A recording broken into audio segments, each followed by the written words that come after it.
All right, very good. Well, the time has come for the second installment of the Boardroom series for 2020. Thank you all for being here tonight. I'm Bonnie McEwen with the Northwest District Office, and tonight I'm joined by Nancy Medema, who is the Program Director for the Library Support Network. We're also joined by Jay Peterson, who is my colleague and counterpart, the consultant at the North Central District.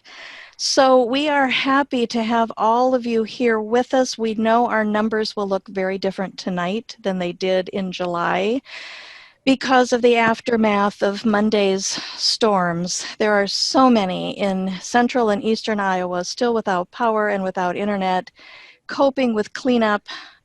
So those folks who were so well-intentioned and such cockeyed optimists weeks ago when they registered for this class are likely not able to sign in. But we're glad for those of you who are here in sound mind and body. And we're glad to have this opportunity to talk with you.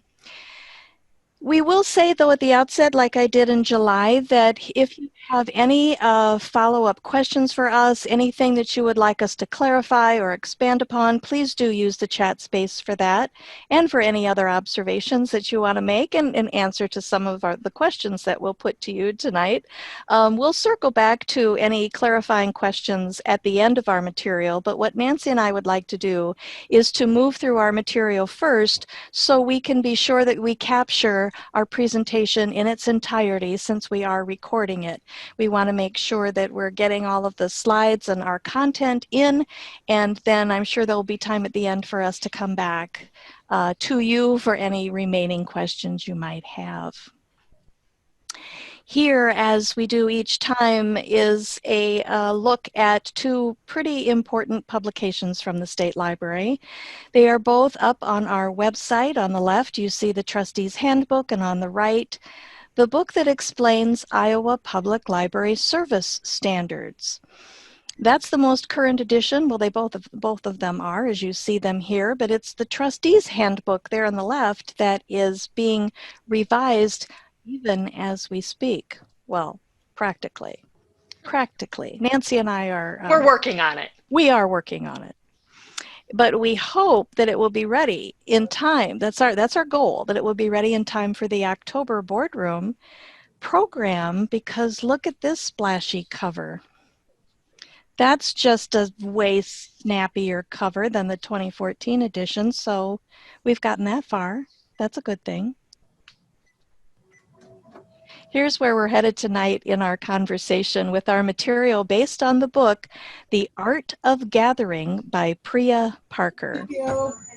This year in the Boardroom series, we took kind of a new twist this year by kind of basing our webinars and the material we want to share with you on some of the books that we've already used in another program that the State Library sponsors called Big Ideas Book Discussions, and I'll talk more about that in just a minute. But tonight we'll apply the concepts from the art of gathering to look at the art of the board meeting. And we're going to kind of take a look at that according to the art and the science of board meetings. We'll have something to say about bylaws, agendas, minutes, and the meeting itself. So just a bit more about Big Ideas Book Discussions. As I said, it's another series that the State Library offers. These are online book discussions, also done in this very same Zoom room, actually.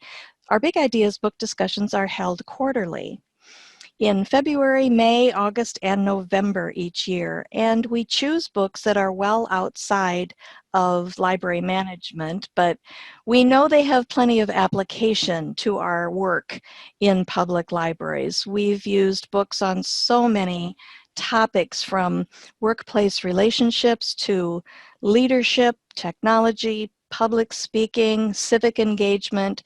We take the concepts of the book and we apply them to library work. And so that's what gave me the idea, really, to see if we could get some more mileage out of these books that we've already used, and to see how these same books might lend themselves to an application to the business of library boards.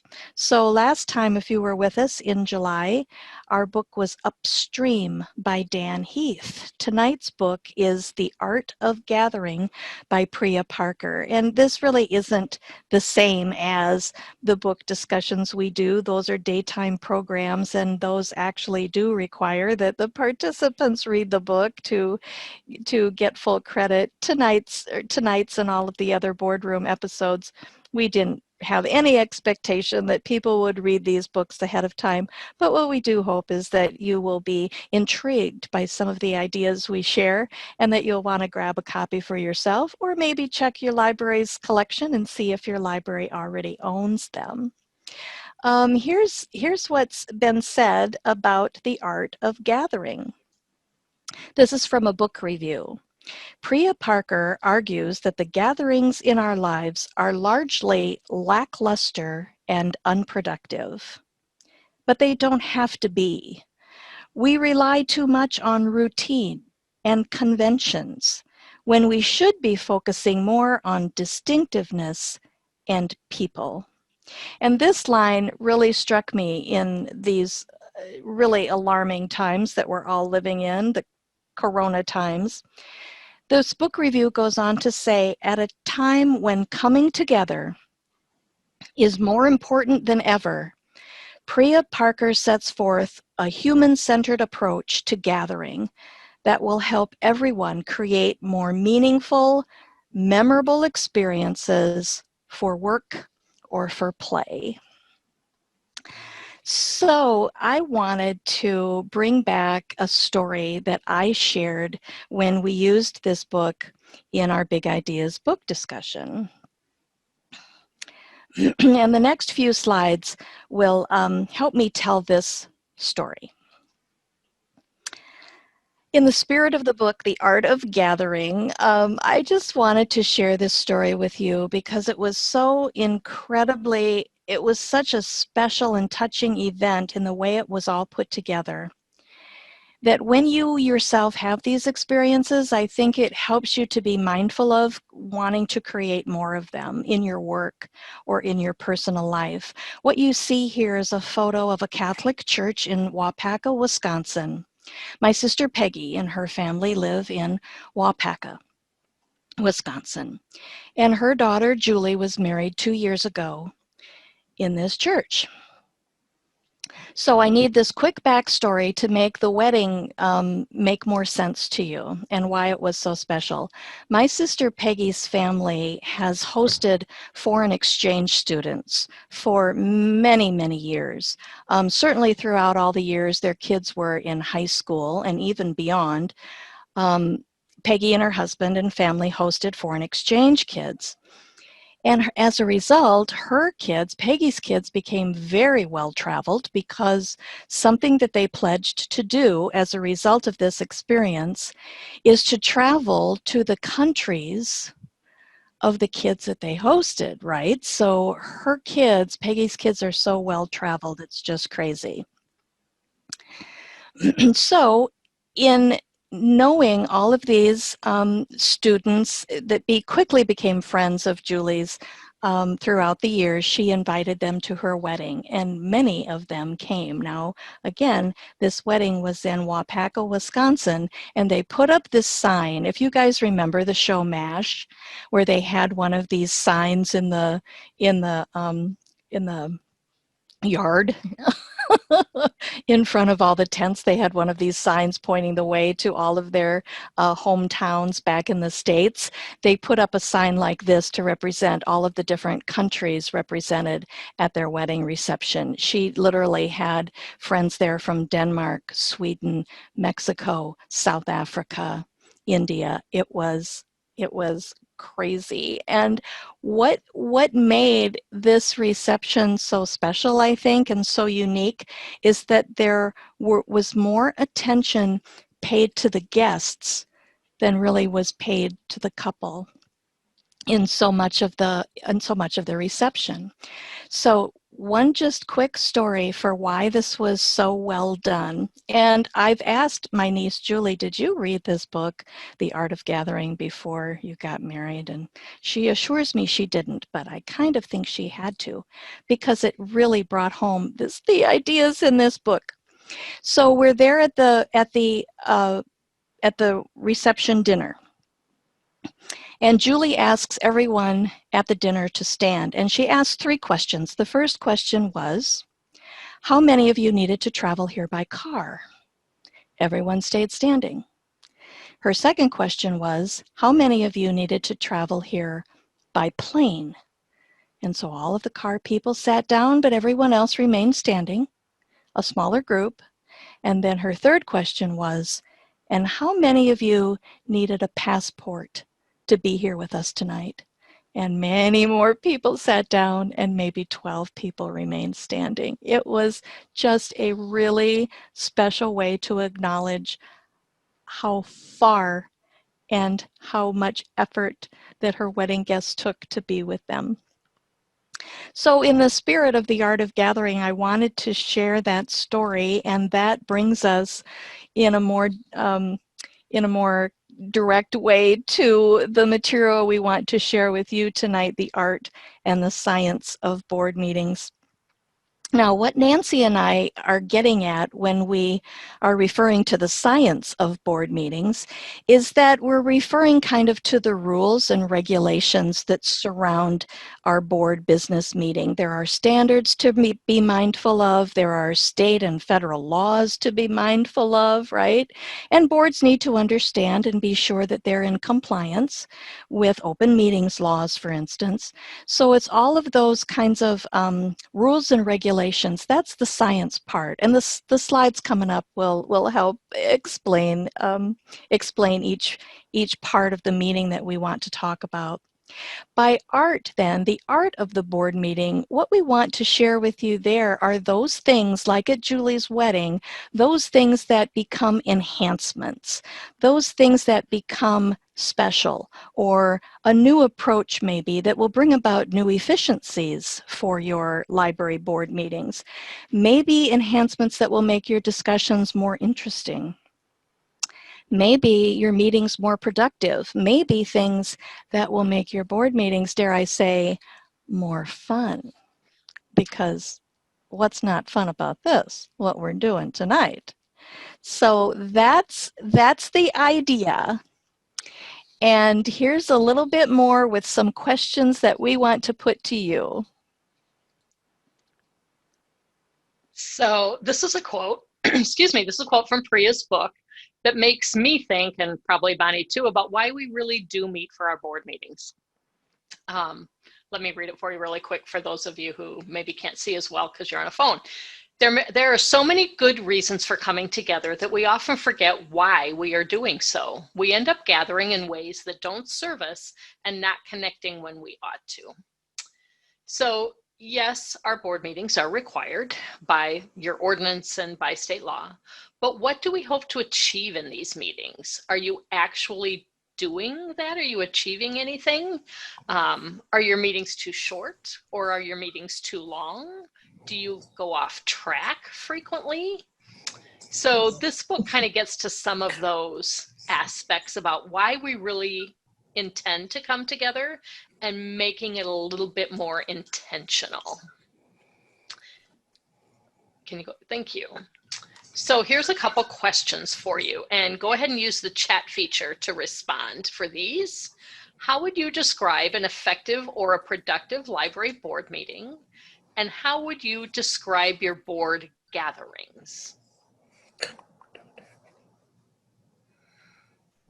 I'll give you a little bit of time to start, gather your thoughts and type it in. I do think we're too short. Huh? I do think sometimes We do have another question coming at you that's going to be a poll like we used last time, but sadly, Zoom, at least I haven't discovered, maybe Jay has discovered this, I don't think Zoom polls allow for open-ended questions, which is kind of a bummer. So use your chat space for this and we'll be able to see what you're saying.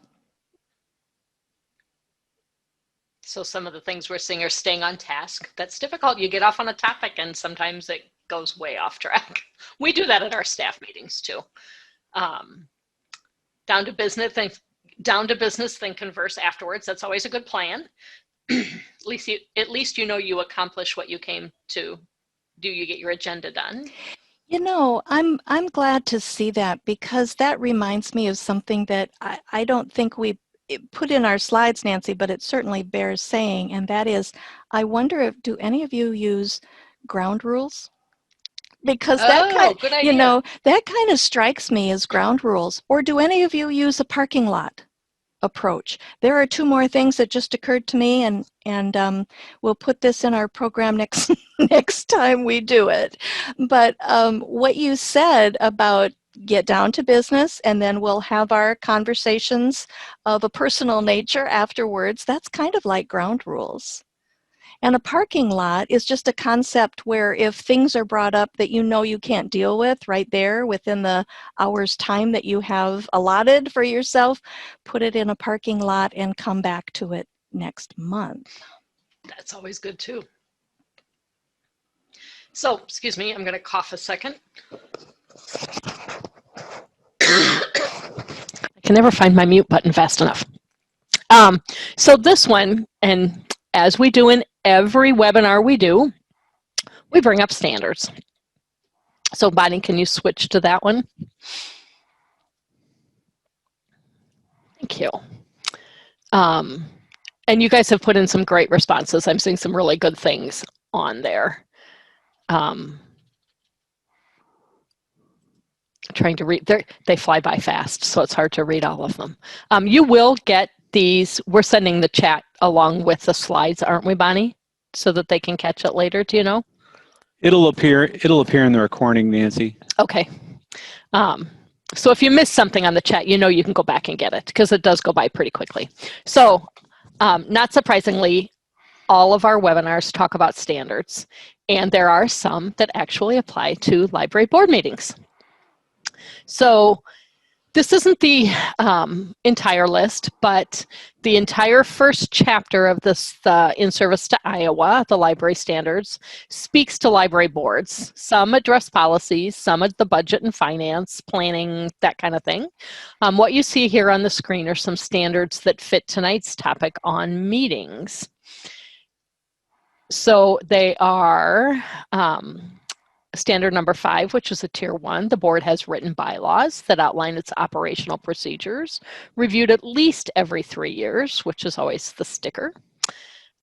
Standard 6, board meetings the board meets no fewer than 10 times a year with the director in attendance and in accordance with open meetings. And standard 12, the library director provides a written and financial and statistical reports for the board to review at their meetings.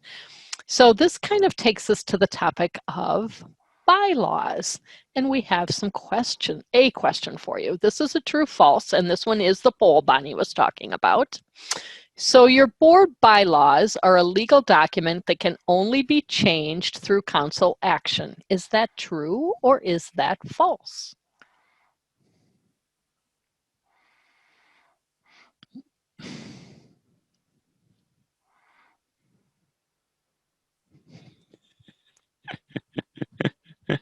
Seeing a lot of different answers come up. And we'll show you how this comes out when we're done.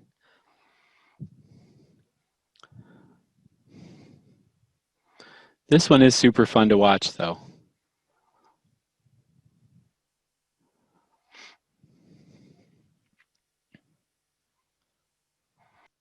Give you a couple more seconds.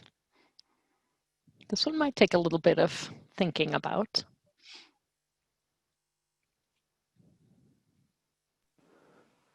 Some people are answering in the chat, which is fine. We'll just tack those in on the end. But you can also should be able to vote on the screen.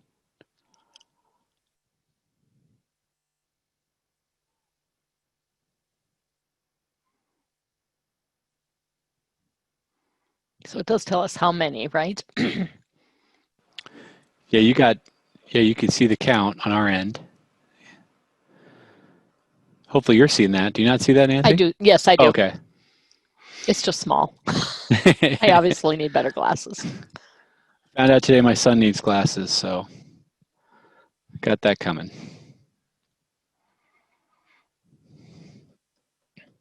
Well, I'm not seeing much movement on it now. Okay, yep, I agree. So we are 44% of the people think it's true, and 56% of the people think it's false. So let's find out what the real answer is. Bonnie, you want to share your slides again? This one, obviously, people aren't, well, maybe the people who answered think they're very sure, but we have a really mixed bag of responses.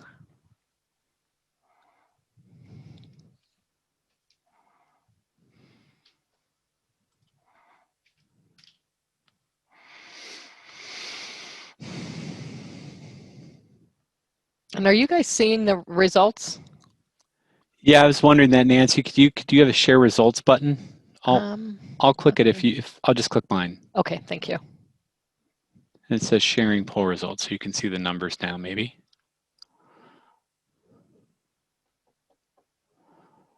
So, I don't know if Bonnie's talking. She was there a minute ago.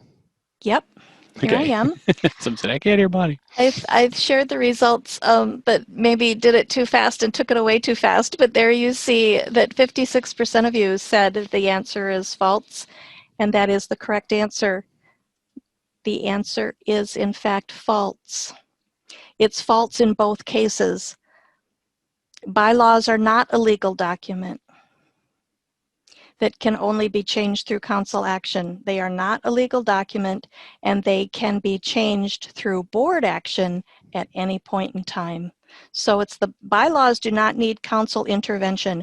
It's changes to your library ordinance, as somebody was talking about in chat. Changes to your library ordinance is what requires council intervention in 3 significant cases. So let's talk a little bit more about bylaws then, because here we see the science of bylaws. And as you go to review your own, which as Nancy shared, has to be reviewed every 3 years, according to standards. As you go to review your own, you're going to be making sure that your bylaws reflect many of these science rules and regulations that you should address. The number of board members, that's going to be important because that leads you to what constitutes a quorum.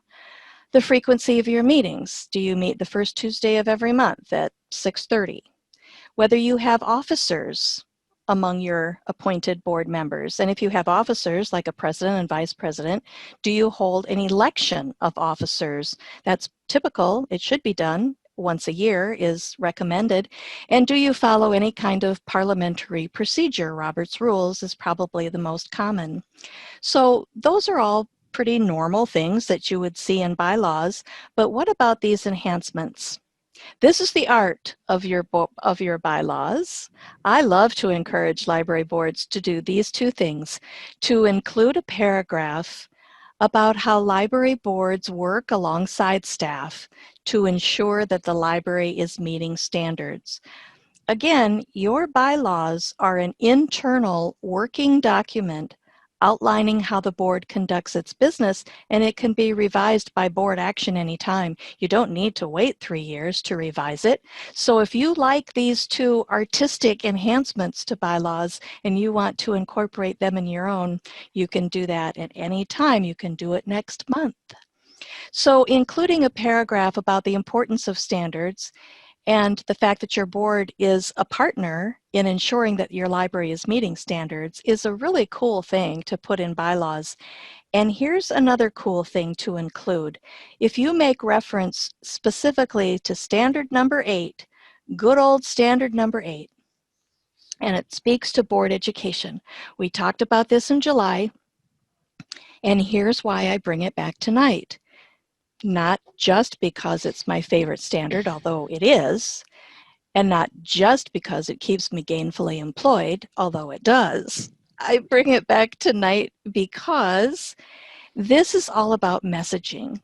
If you include a statement about board education in your bylaws, it's one more way of sending that message to new people who are newly appointed to your board that this is an expectation. That board education is an expectation. More than that, it's a requirement if your library is a part of the standards program. So this is just about messaging, and the bylaws are a great document to include that message because the bylaws is one of the most common documents that is shared in an orientation packet for newly appointed trustees. So as they're reading through the bylaws and they're getting a sense of all of that science stuff, they can also be apprised of this artistic stuff as well. All right, that's why I brought it back. And so now we will take a look at the science and the art of agendas. So hopefully you all have an agenda at your board meetings. That will certainly help you go a little more organized through the course of your meeting and not get off track quite as easily. So let's look at the slide a little bit more. So your science part is your place and time that has to be noted on your agenda and what you post, your minutes that have to be kept and saved, the bill approval, however you have figured out that process that works for you. There's a variety of ways to do it. The unfinished business, talking about things that you maybe brought up the time before, but you didn't vote on because you didn't necessarily have it on the agenda. New business that has been indicated, reports, having the director give reports, sometimes having staff give reports. Sometimes there's committees within your board that need to give reports, and then a time for public comment. So the art then part of it becomes a little bit more enhanced, and it's the providing the typed copies of nearly anything, which is one way to do it. You can also make all of your documents and things that you want to look at during the board meeting available online. That's what we do with our library commission. We post them on our website so that they can read them ahead of time and are prepared when they come to the meeting. Either way works, whatever works best for your group. There's no need to read aloud. People have copies of everything or have read things prior. You provide some detail under business items so that anyone who wants to attend your board meeting, whether it's a board member, a staff member, or someone from the public, kind of has an idea of what the topic is, and they can make their decisions that way. You want to place your reports at the end. That's always a good idea. Again, so as we talked about earlier, you don't go off track. Sometimes those reports tend to get a little long and wordy, sometimes not. And then consider adding this item each month, a board education report. Since the standard is that you have to have so many hours of training in the 3-year period, it's nice to document that in your board minutes. And if you have that, it's easy to then go back and double check the count and make sure that that actually did happen. Shoot, sorry, I've lost my mouse again. There it is. Oops.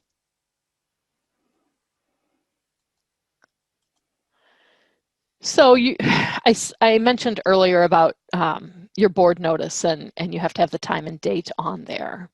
So according to Iowa Code Chapter 21.4, and you probably all know this, public notice of your library board meetings must be posted at least 24 hours in advance. Again, this is the science part of any meeting, whether it's a special meeting, a regularly scheduled meeting, it doesn't matter. In this time of COVID-19, when you might be having virtual meetings as opposed to meetings when you all gather in the library, it's a good idea to post both in the library on the front door if the library is closed or in a pretty prominent spot. And then it's also to help post it online because, again, people aren't necessarily coming to the library. So it's a good idea to put it on your website, especially if you are having virtual meetings. You still have to adhere to the open meetings if online. So having the agenda and other materials posted on your website is a good practice, like I talked about what the State Library does with their commission.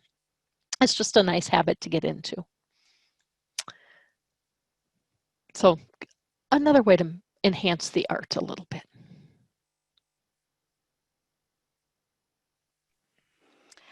All right, so now we've looked at bylaws, the art and science, agenda, the art and science. Let's take a look at meeting minutes.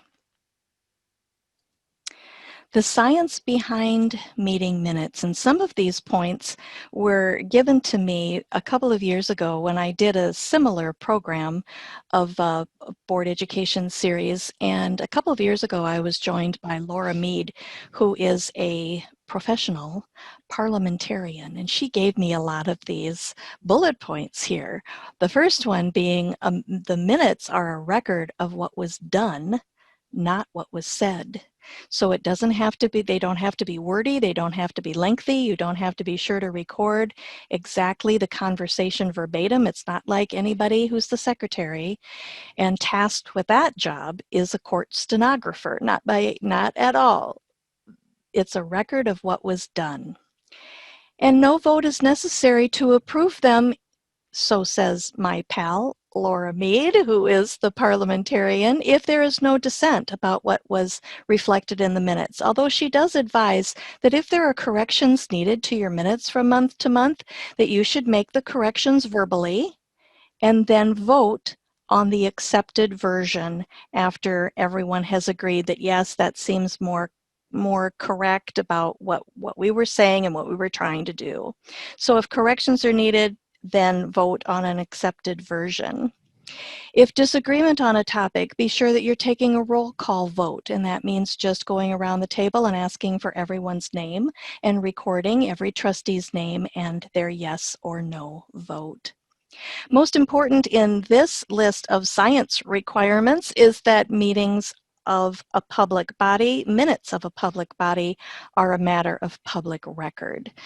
So while they don't have to be typed up, we really think that's an artistic enhancement, though. They really ought to be.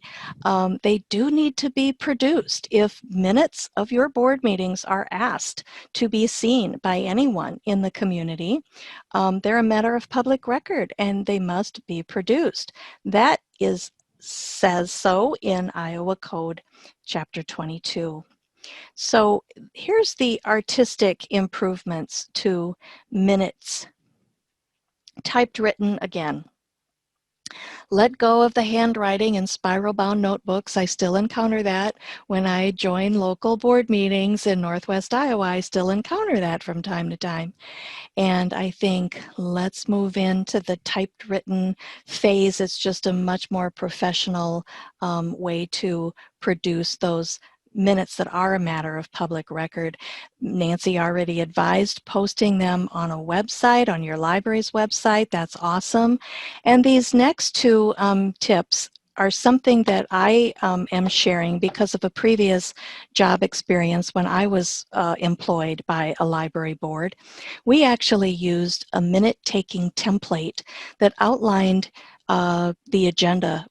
Our template followed the agenda in terms of the business items, and it left blanks for people just to fill in. And I have a screen capture of that coming up, I think, in the next slide. So you could use a template and have it be this blank page that, well, it's blank in terms of nothing's filled in it yet. And so you hand it to whoever is your secretary. And that brings me to my second tip.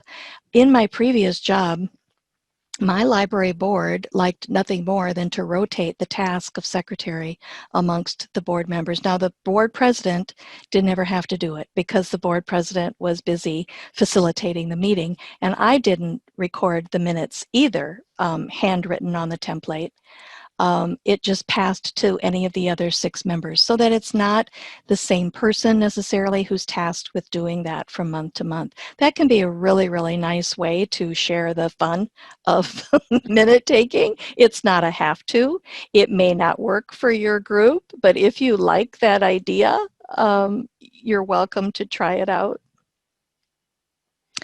And then I think Nancy also mentioned that if you record in your minutes what your individual trustees do in terms of meeting their board education standard, recording that in the minutes from month to month is easier done if that becomes an agenda item from month to month. And some months you might not have anything to say in board education reports.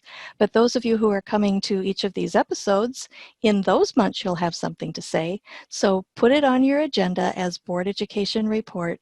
Reflect in your minutes what it is they shared with the group. And that's an easy way to circle back to see what was done when it's time to report on your standards. Here's the minute taking template that I mentioned.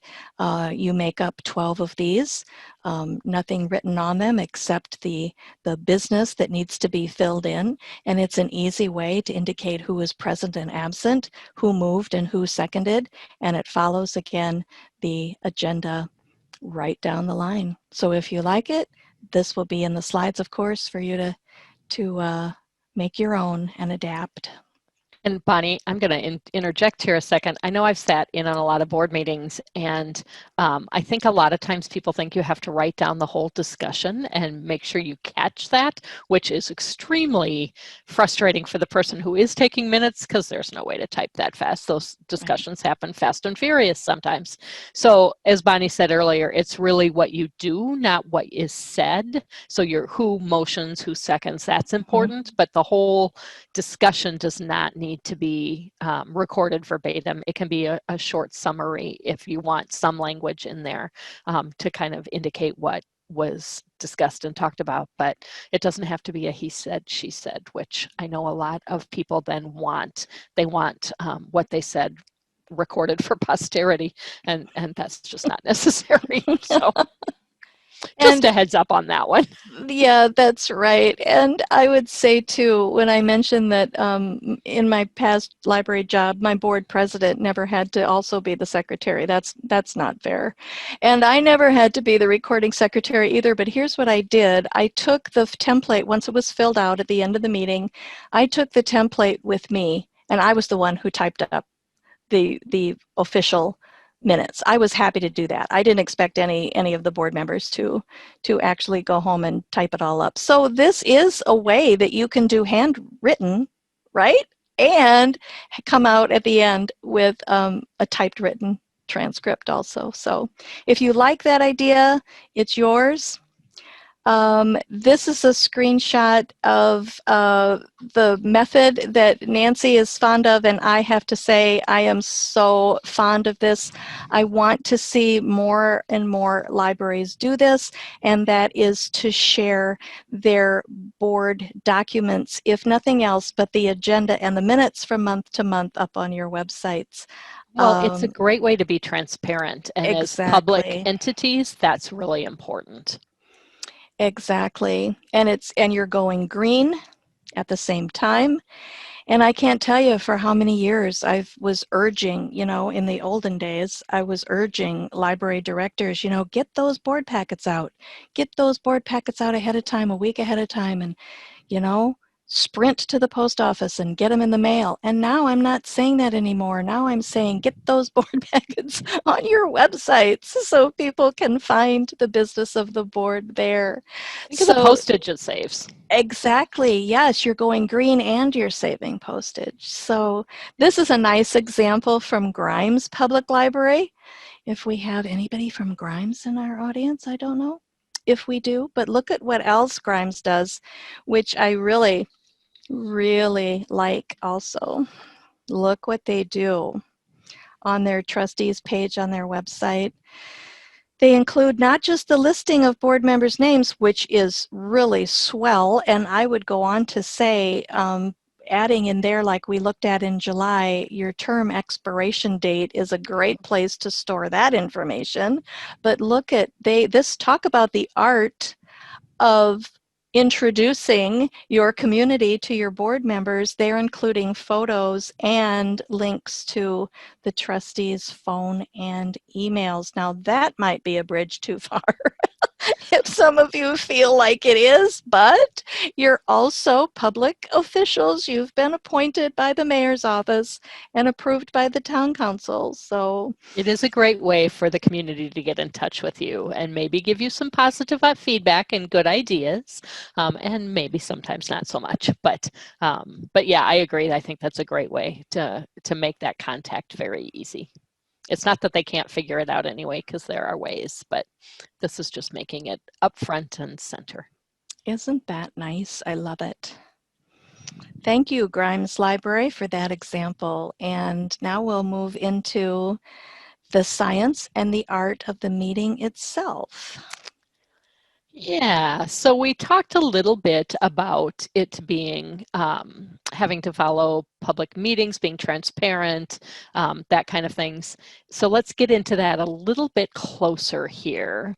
And one thing you want to understand is that your board meeting is a meeting conducted in public, but it is not a public meeting. And there's a big difference there between the two. And that's a quote from the Iowa Trustee Handbook. Members of the public and the press are there to watch, not to participate in your meeting. It is your meeting, not theirs, except during the designated public input time. They cannot make motions and they cannot ask questions or make comments during the meeting, other than during that public time, which you get to control pretty well. They are just there to sit and listen and observe. So you do get to make the rules about how your public input section of your agenda happens. And I know there have been some libraries that have had to really think this through, such as Orange City in the last few years, when they had a challenge to some materials. And they had a lot of people attend their public meeting or their board meetings who wanted to say a lot about what their feelings were about those materials. And so what you have the opportunity to do is make determinations about how long you want them to be able to speak, how many people can speak, when it is. I would say that's the art part of your meeting, is when you want to put your public comment time period in there. And if you know you're going to have something controversial that you might have members of the community coming, you might want to put it up closer at the beginning of the meeting and get it done, or you might want to wait till the very end, but that's your decision to make. So the best way to do that is to have a policy about your board meetings that deal with public comment. For example, you can say it's a time for the board to listen and not debate the issue immediately. So it gives people a time to come in and state their piece, and then they sit down, you listen to everybody state their piece, but you do not have to discuss it at that meeting. You can table it until a later time. You can limit the total amount of time for the public input, I mentioned that, and the amount of time per speaker. You can make a rule that all other people speak a first time before someone is allowed to make another comment. And also keep in mind that the people who show up at a meeting are not necessarily representative of the entire community. So you want to make sure and let them know that you're going to do some further looking into whatever the situation is, maybe doing a little bit of research, canvassing a bit more of the community to kind of find if there are other viewpoints as well. But the biggest thing, I think, is you don't have to discuss it. Just because they may be upset about something, you can sit and listen and determine how you want to handle it at a later time. Do be careful about your quorum. So if anytime a majority of your board, so if you have 5 members, if 3 of you were to get together socially, it could be considered a public meeting because you're all 3 on the same board. So you want to be really careful about that, because somebody might take it wrong. Even though you might not be discussing the library, it can still be construed as a meeting. But if you do happen to just even make a comment, it then just officially became a meeting. And if you didn't post it and didn't make people aware of it, you can get in trouble for that. So just something to keep in the back of your mind. So then the next thing to do with meetings is let's look at closed meetings. that's something else that you really have to pay attention to. You want to remember that it is covered, closed meetings are covered by Iowa Code Chapter 21.8. And you can see on the slide there are some normal conditions and stuff for boards, and there are some, oh, I'm sorry, that's electronic meetings. Actually, Bonnie, can you go back a slide? I still want to talk a little bit about board closed meetings. Is that on that slide? Sorry, It is. Closed okay. meetings, I think, follows the material on electronic. Okay, so electronic meetings. We went over these slides and changed them around several times, so sorry about that. This is all in a new sequence. So especially now with COVID-19, a lot of people are doing online meetings instead of in-person meetings. And so there are some things you want to think about with those too. So you're going to see on the slide that some conditions must be met. A physical location, and as the slide says, you always could do virtual meetings. And what happens, I think, a lot is you have a physical location with someone coming in virtually who can't necessarily make it. But you have a physical location, and your agendas must always note where that physical location is, whether it's a library or sometimes at City Hall or a community center. So that's already typical of what you do. And then and the reason you have to have physical location is you do have to have physical access for someone who does not have the ability to join online. So it could be that your director is in the physical location, maybe with a board member or two, and everyone else came in online, but you want to make sure you have that. You also want to pay attention to conversation access. So if you're doing a conference call, then you need a speakerphone. You need something that projects that sound into the room so people can hear and they can be heard. If using Skype or GoToMeeting or Zoom, you want to make sure you crank up your laptop speakers. Or I saw this on Library Talk today, actually. Yeah, I did too. This question came up today. Somebody asked about how to make it so the people who were in the room could hear everybody online, but the people online could not necessarily hear everyone in the room. And with social distancing required, that made it harder. So there is equipment you can buy. I honestly don't know the price. We have a speaker that sits in the middle of the table that amplifies. It's like an amplified microphone for everyone in the room. You do have to kind of make sure you're looking toward that direction to make yourself heard well, but it is possible to do. But that helps everybody hear everybody. And then you want to use it sparingly. Just use it sparingly. Electric meetings should be the exception, not the norm, except maybe during COVID-19. And there is a note here from the code where such a meeting in person is impossible or impractical.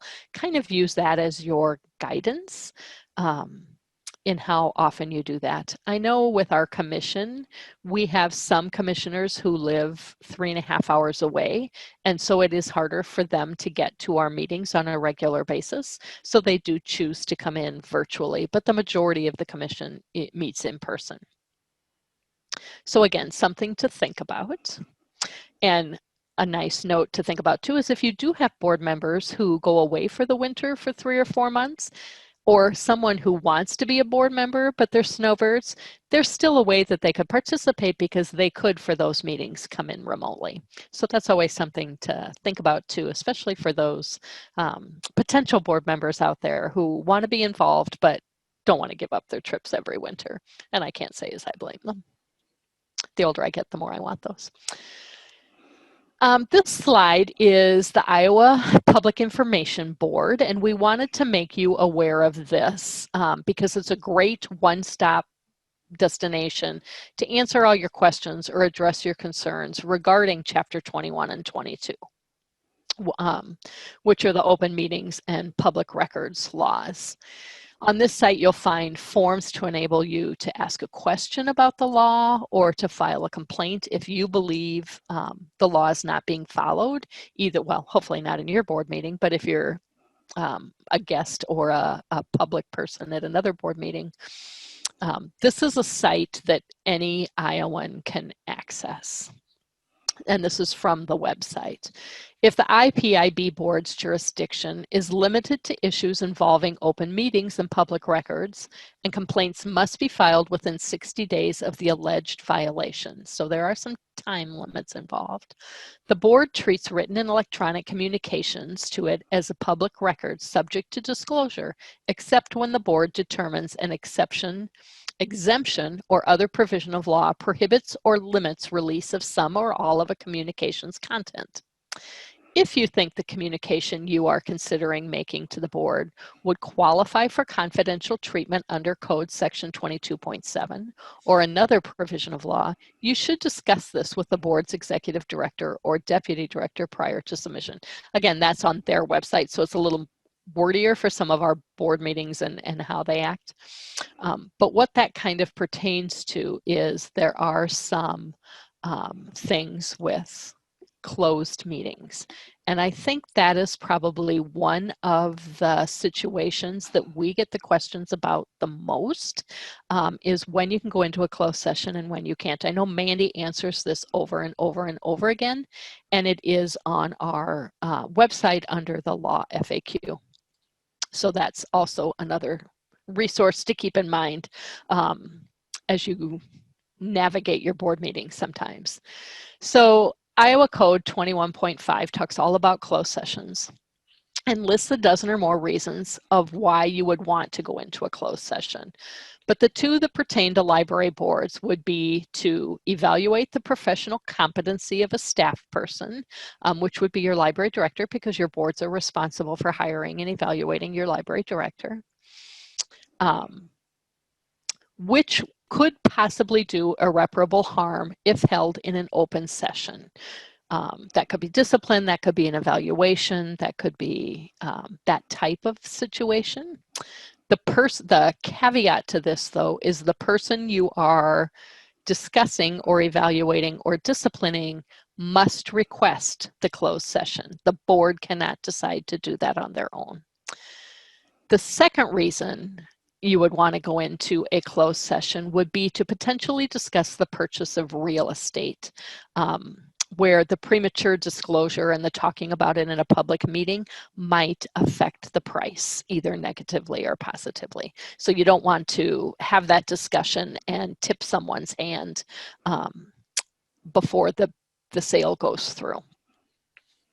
So there are a lot of rules you have to follow if you go into a closed session. So read up on it, either in the trustee's handbook or in the Code of Iowa before you go there. Or again, feel free to contact Mandy, because she will point you to a lot of resources that she has out of there. I'm going to read through these slides a minute, because these are some of the rules that you have to follow. Your minutes must include the vote of each member on whether to go into a closed session. So you need to do a roll call vote. Minutes must include the reason for holding the closed session by reference to a specific exemption.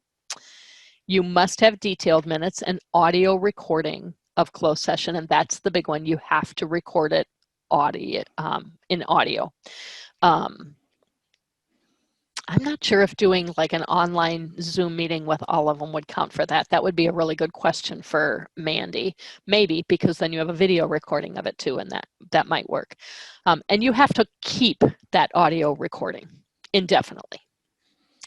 And you must come out of closed session before you take any sort of action or vote. You cannot vote while in closed session. You can determine what a recommendation will be, but then you have to come out of the session in order to do a vote, and that vote then becomes public record.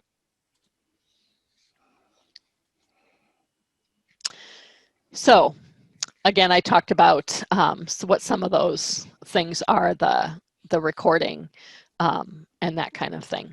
So be aware of those. They are really, really, really important. And this is why you need to kind of tread carefully in your closed meetings. You have citizens who are watching, whether you believe they are or not. They could be well-intentioned and just very interested in what's happening in your board meetings, or they could be a potential whistleblower. And I had an experience when I worked at a fairly large public library. We had a Friends member who paid very, very close attention to anything that the library board did, as far as taking the minutes and editing them and doing corrections and stuff, which was a little off-putting at times, I have to tell you, but there are those people out there who are really watching, and they have a resource for them to report anything that they feel would be not quite right, and that is the Office of the Ombudsman. And that office was established and operates under the authority, again, of the Iowa Code, Chapter 2C. The office has adopted rules, Iowa administrative rules, which is Code 141, I believe, and regarding the office's organizations, practices, and procedures.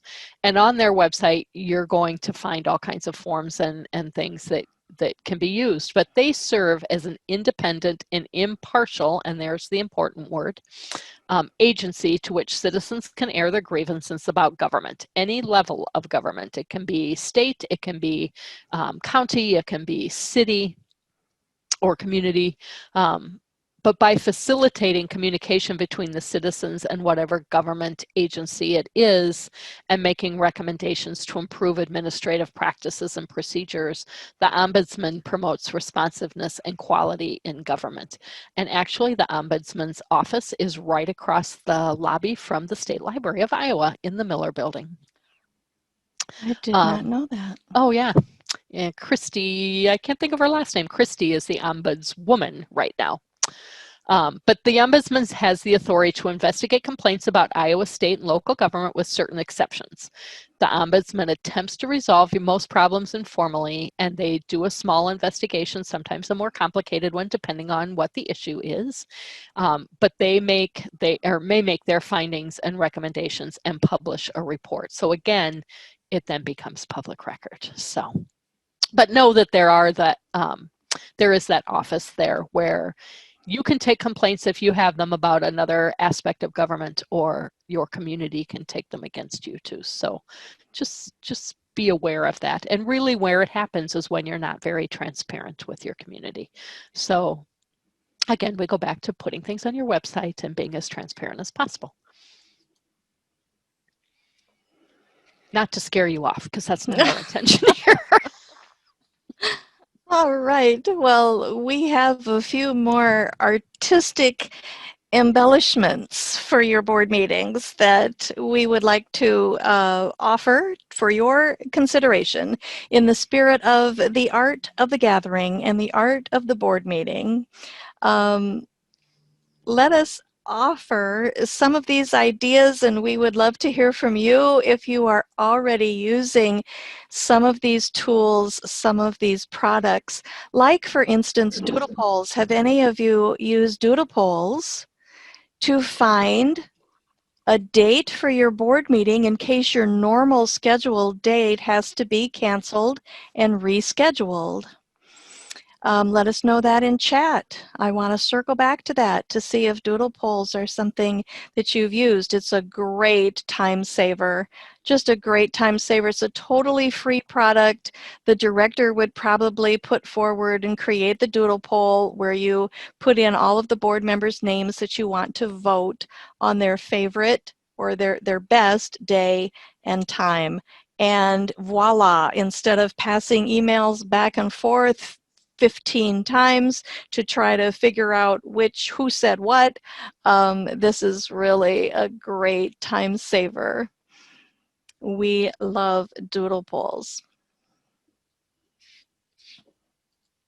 Here's another one that we talked about in July, and I bring it back tonight because this is an art form, and it will help, I think, your board meetings maybe become more mindful of those topics that your board is sure to take up throughout the course of any calendar year. If you bring a calendar at a glance to your board meetings, you'll be able to plug into a month of your choosing when you want to take up a certain topic. So you know that there are annual things that you will be doing in the fall of the year, typically around October or November.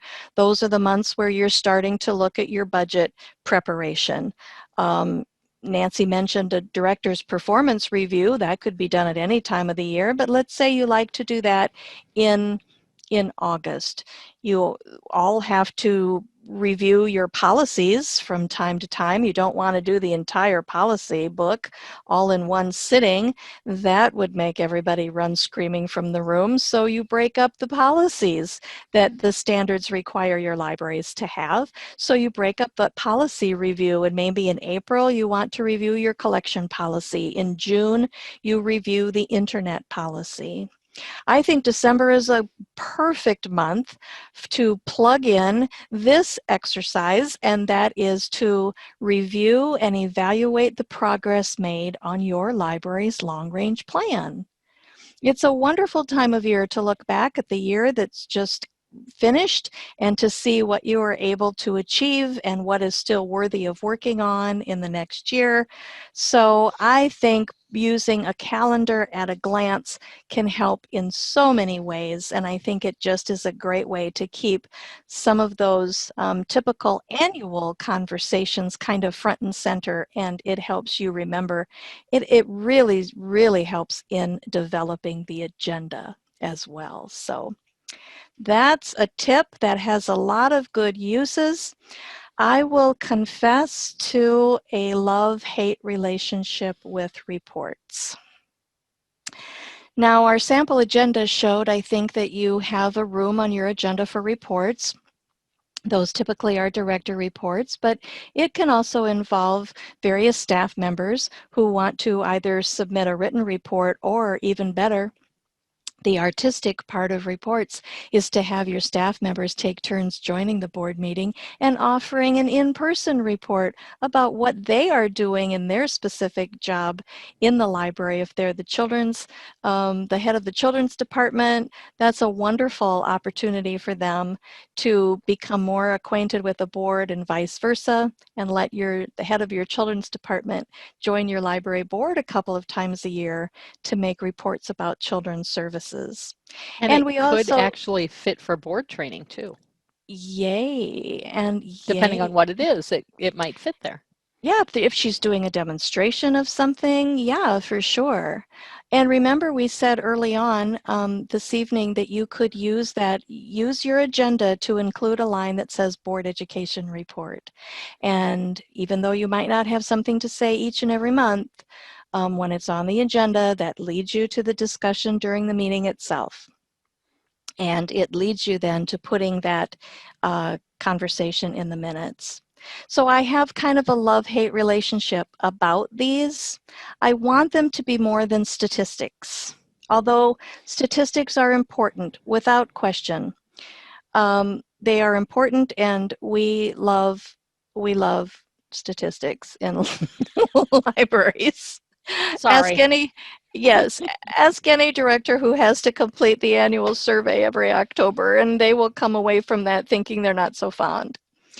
But there is so much more that we could do, I think, with sharing statistics. I would love to see that the director, and maybe each of you, as you report on some of the conversations you have within your circle of family and friends, conversations you have about the library, those are some great stories to be shared in the report segment.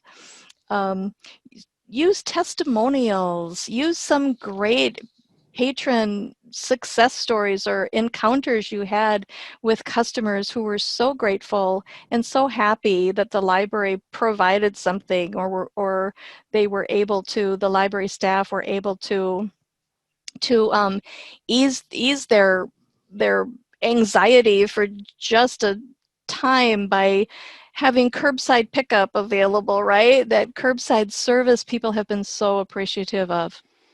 So sharing those kinds of statistics, I think, in the report segment of your meeting is a great idea. And if you want to share statistics, and numbers are fabulous, I'm not knocking numbers, but here's a cool way to maybe make those statistical reports a little bit more artistic. Yes, these are a great way to communicate what your library is doing, especially to people outside your organization. So your funders, your partners, your council, who doesn't always understand what libraries really do, legislators, anybody. It just makes looking at your statistics a lot more fun. These are called infographics. And there's a lot of different products out there that can do them for you. You just feed in the information and choose your colors and maybe some graphics, and they're pretty easy to put together. I think Bonnie did a webinar on these at one point in time. And these are, the one you're looking at is ones that we do quarterly. All of our staff keep I call them tick marks in what we call the hash mark system of who they talked to, how they did it, whether it was by phone, by chat, by email, in person, if they attended meetings, what the topics were, how many people we helped. We keep both in the library support network, which is our side of the agency, and the specialized library services, which is the law library side. We keep all these statistics all the time because we want people to know what we're doing. And this is just a much more interesting way to show what we do than providing a spreadsheet or a printout report from the software. It's kind of looking at it in a glance and kind of getting a really good idea of what it is you're doing. I know our commission has been really happy to get those reports in that manner.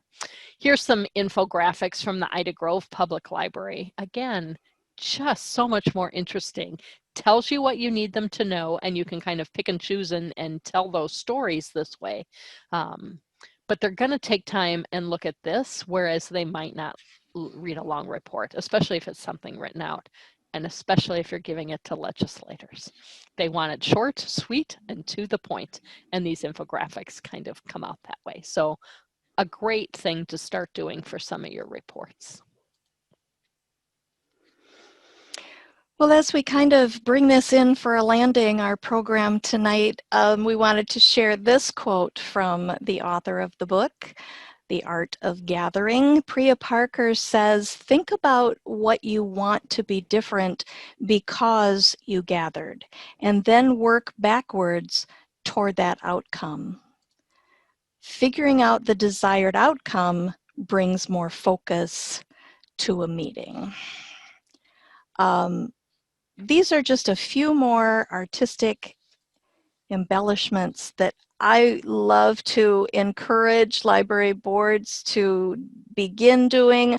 We would love to come back and see in chat if you are already doing some of these things. I loved this slide because, as you can see, way in the back of this boardroom, there's a big screen TV on the wall. And I know more libraries all the time when I join local board meetings here around Northwest Iowa.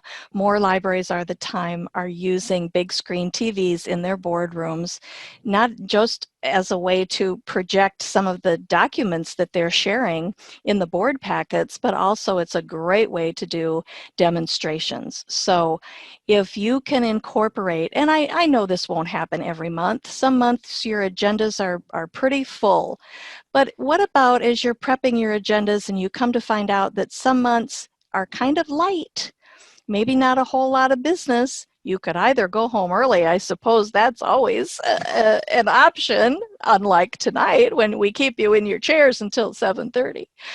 But you could also use those months when the agenda is a little lighter to do some demonstrations, to visit some websites that we're forever talking about at the State Library. Take a tour through the State Library's website and get more familiar with that, or the Public Library Association site, or the American Library Association site. We're forever talking about other agencies like Libraries Transform and Project Outcome and United for Libraries. Those would be great opportunities on those months when you have a lighter agenda to offer those kinds of website tours, or to do a demonstration maybe of bridges or once your library gets connected to our brand new service called the Bold 360 Chat service that we're offering to Iowa Public Libraries in the next 2 years, that would be a wonderful thing to demonstrate at board meetings. Bring in guest stars. We mentioned people on your own staff who would join you with some reporting about what they've been doing. Bring in even some book discussions like we're doing in our Big Ideas series. So here are the books that we're doing for 2020. But you could also choose a book that the entire board reads and discusses. Doesn't have to be one of these. Choose a title on leadership maybe, or management, or something along those lines, and then try to apply it to libraries, which is what we do with all of these. These are books that have nothing to do with libraries, but we try to find those connections with the content in the book. This would also count toward board CE too, so yes. It's a win-win that way. And if you choose to use a book that we've done as one of the Big Ideas book discussions, we are more than happy to provide you with the slides and that have questions and stuff on it. I will say an experience when I worked in Bettendorf, the city department heads would get together. I think it was quarterly, if I remember right, and the division heads then, and Bettendorf's a fairly large town and had a larger staff, and I was in charge of the circulation department at that time, so I was the division head. But they would get the department heads and the division heads of all the city departments together, and we would work our way through a book. And one of the ones we did was the Leadership Challenge by Kouzes and Posner, and we took a couple chapters each time, and we would read them on our own and come back to our meetings and have really nice discussions about them. And some of them would get a little excited, and some would kind of pass really quickly depending on what the topic was. But it was a really good way to build relationships with people in different departments. And even if you did it on something like that on your board, you really get to know the people involved in your board other than just those, quick getting through the agenda type thing. So just a thought out there. We are happy to help you with titles of books, and I think we've chosen some really good ones over the years, so you have a lot to choose from. Well, the next few slides will help circle back to the book, The Art of the Gathering. Remember, we used this book a year ago in our Big Ideas online book discussion group. And when I was prepping for that book discussion a year ago, I came across a blog, quite by accident, of the blog of a woman who led her local book discussion club on this book, The Art of the Gathering. And on her blog were these photos, and I contacted her to ask, can I please share them in this webinar I'm doing? And she was so generous and said, absolutely. Talk about enhancing a book discussion club meeting. You could do this with any book title. These are actually cookies. I'm not kidding you. She made cookies and decorated them like this. Is that nuts? I sign me up for this. Sign me up for this book group. If I'd have to pay somebody to do it. If I'm going to get treats like that, right, when I walk in the door. There's a way to get people to your board meetings. There you go. Yeah, do this there you go. This is another board meeting art. And look at this. I mean, talk about sweetening the gathering. I would be all in if I knew that my book group was going to treat me like this. And then I had to show you this too, because this is a really cool idea for any program you might do. Take, as you're weeding books and discarding books, she got a hold of some from her library and she tore out the pages and then stitched them back together and made candy pouches out of the pages of an old book, sewing up the sides with those colorful threads. And that would be just a really cute, it's a party favor. It could be table decorations. You could use them for door prizes or for anyone who came to your book group. How about it? We are at the end of our material. We want to make sure that we're coming back to any questions that you might have chatted us that maybe need some further explanation. But let us know these things too. Yeah, in what ways can you think of to apply the art of gathering to your own library board meetings? Have you had some thoughts during this meeting of, oh man, we could maybe do that? Or do you plan to read The Art of Gathering by Priya Parker? Is that now on your list of must reads and nighttime or bedside reading? And do you plan to discuss the concept shared tonight at future board meetings? Is there some things we talked about tonight that you can now take back and make part of a discussion with other board members who maybe weren't here tonight? So just some questions we have for you about what you learned here tonight. And don't be surprised if you see these questions come back at you on the SurveyMonkey evaluation.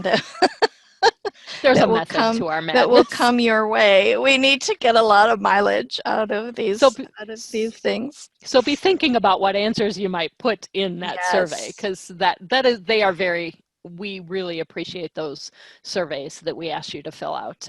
They do really inform what we do moving forward. So here's some resources for you that you can use as you gather for your board meetings. I do want to point out one special one down on the bottom, Granicus. That is a company that is technology built for government.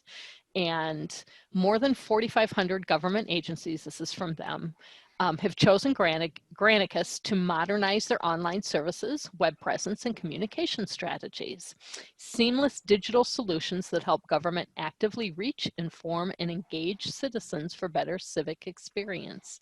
So we at the State Library use Granicus, and our product is called GovDelivery, and any communication you get from the State Library that isn't over Library Talk, we are sending it via GovDelivery. So Bonnie does the MMEO that way on Monday mornings.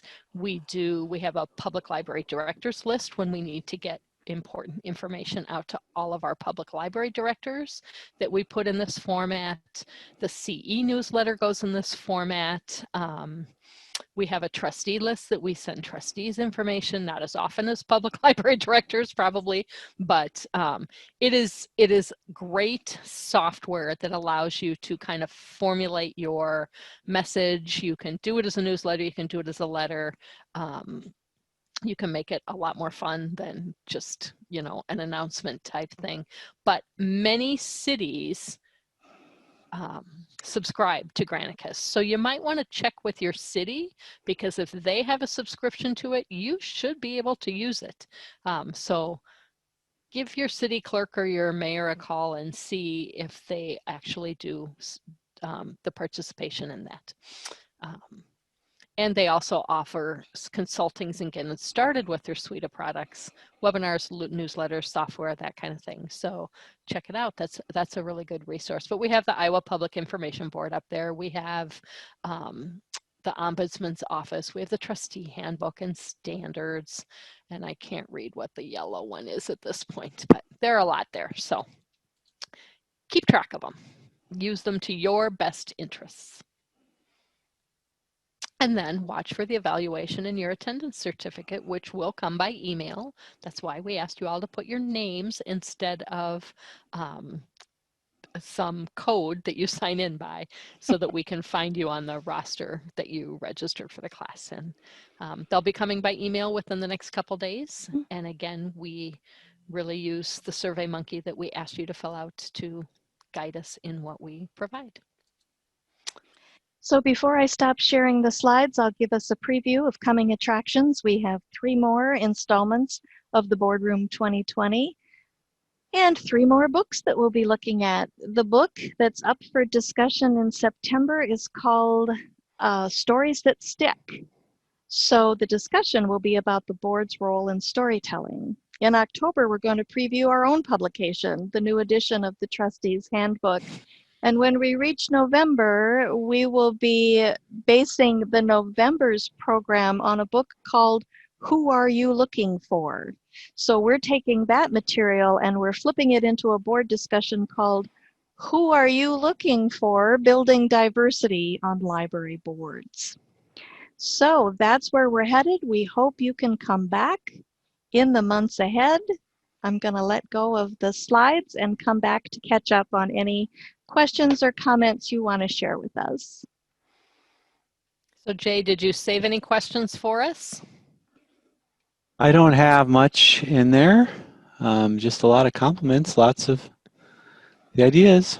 I saw one of the questions was on the infographic webinar. Bonnie, did we record that? Is that still available?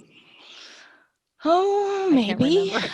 I don't know. It's been, you know what? No, it wasn't, because that comes from a series called Presentation Pointers, and some of those were in-person workshops. And the one on infographics was actually an in-person workshop where people could get hands-on experience in trying to create an infographic themselves. So that one is not.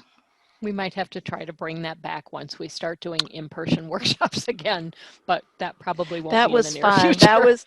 That is, I know, that has to be in non-COVID times, but that was really a fun workshop to do. We took it all over the state, actually, at least once, if not twice, in every district. So it got a lot of play.